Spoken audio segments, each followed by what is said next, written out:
What is up, YouTube? Welcome back to DantesRantRoom, and I am your host, Dante. In case you guys are not aware of what's going on nowadays in politics, which I don't blame you, we're not here for the politics, right? We're here for controversial topics in nerd and geek culture, but this has now dived into the world of gaming. A few days ago, Nancy Pelosi's husband was attacked at their house, one of the most secure places in America, okay, was attacked by a hammer-slinging nudist, okay, and now, apparently, they are blaming GamerGate for this random, so-called random attack. And this is from Kotaku, by the way. Report, man behind Pelosi hammer attack was radicalized by GamerGate. Yeah. Do they have proof, though? Can they prove this particular nonsense? I don't know. But I tell you what, the people on Twitter are not thrilled by this. Look at 452 likes, 523 quote tweets. So yeah, it's not, I don't think people are fond of this particular accusation. Before I continue though, please consider hitting the red subscribe button for more content like this in nerd and geek culture. We talk about this stuff daily, Monday through Friday, anime, manga, gaming, controversial topics in nerd and geek culture.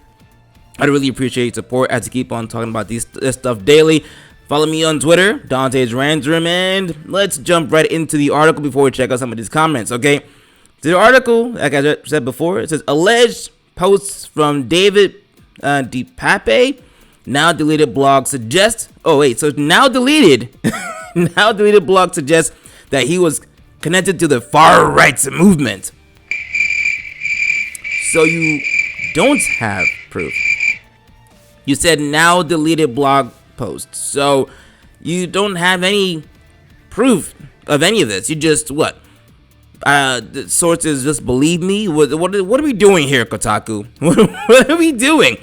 Now, I'm not really a political channel. I don't really dive into politics like that. I try to stay away from all that negativity and stuff like that.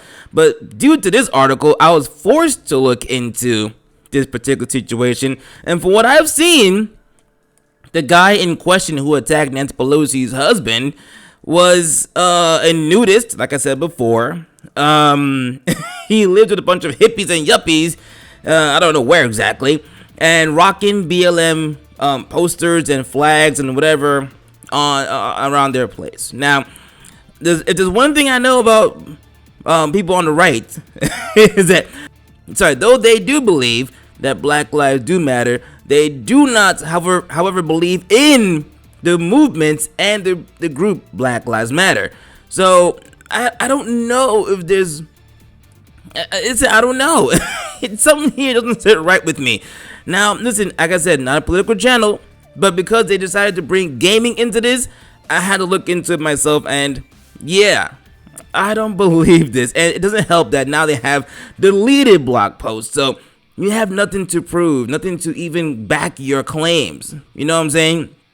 It says, the attacker reportedly ran a now deleted Wix blog where he posted conspiracy theories about QAnon, the Holocaust, sex rings run by the Democratic Party, and the C virus. If you know what I'm talking about, Ronus, right? How'd I get into all this? He alleged wrote on August 23rd. GamerGate, it was GamerGate. So that's all they could get out of it. Let's continue. This GamerGate was a hate movement that started in 2014, but still exists in various forms today. Its proponents claim to champion ethics in game journalism. In practice, they harassed and threatened women who worked in games or wrote about them. GamerGate was not a legitimate criticism of journalistic objectivity, but a label that allowed small and sad individuals to weaponize their bigotry. GamerGate didn't invent right-wing extremism, but it taught a segment of internet conservative that they could shut down the growing influence of feminism if they used targeted violence against individuals. Feminists such as Anita Sarkeesian, oh boy, Alicia Day, and Brianna Wu have received a lot of threats for critiquing the movement. For nearly a decade, women faced increasing scrutiny and harassment for daring to write about video games at all. Okay, That's fine and dandy. This is a very fine history lesson of Gamergate, whether it be true or not. However, what does this have to do with the person in question? You made a very bold statement by saying that the man who attacked Nancy Pelosi's husband, Nancy Pelosi being the Speaker of the House, right? Who should have, what do they call it? Secret Service protection, right? Some of the most best trained cops in the world, I'm assuming. This guy, what does this have to do with this exactly? So if you're reading this in 2022, then you probably know that these culture warriors lost the battle. Gaming communities are more conscious about gender equality, and they were a decade ago. Okay, this does nothing. Kotaku wrote an entire article about absolutely freaking nothing. It says the guy may have ties to GamerGate, which, by the way, you can't prove. You're a gaming journalist website, and you're joining these political, whatever you want to call them, blaming games for the attack on this guy. But by the way, hope he recovers. He hit with a hammer or something like that. I don't know. Okay. Point is, Kotaku, what is you doing? Are you some kind of political pawn to these people? What is going on, Kotaku? So you wrote a whole article with no proof. No proof whatsoever. So why? Why did you even bother writing this? You have an assumption, a claim, no proof, and you just gave us a history lesson about what Gamergate supposedly is. Now let's go to Twitter. It says, you read the article. Someone says, journalist Gamergate was in 2014. Stop it. Get some help. Okay. So just because it happened in 2014 doesn't negate the fact that it had and still affects internet and social spaces today. That might be the case, but how does this correlate with what happened with Nancy Pelosi's husband? That is my question. No one's answering this. What does this have to do with the guy? You made a claim, but no proof. You're a gaming journalist website, and you didn't think maybe before I post this, I can either prove or disprove what's going on. What? It says, I love it when Gamergate bro tried to defend this by saying we're actually for ethics and gaming journalism. Okay, I don't care about the argument of Gamergate, why it exists. My point is, how can you prove that this guy was part of this? Or gaming influenced this guy's decision to do whatever he did?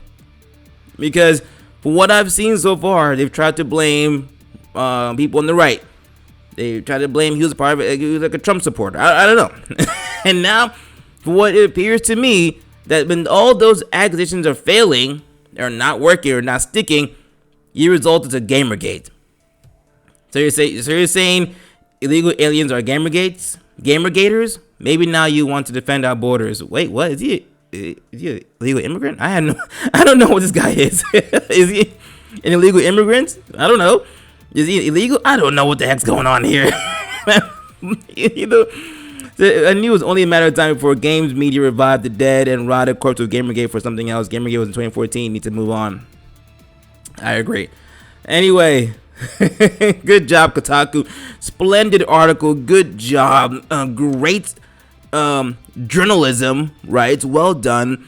I hope that you guys get made fun of for this stupid and ridiculous article. But anyway, what do you guys thoughts about this? Drop them down in the comments section. If you believe Gamergate is part of this, I guess let me know what you think about it. But other than that, make sure you subscribe for more content like this in Nerd Geek Culture. I really appreciate your support, and I'll see you guys on the next episode. Good job, Kotaku. Peace.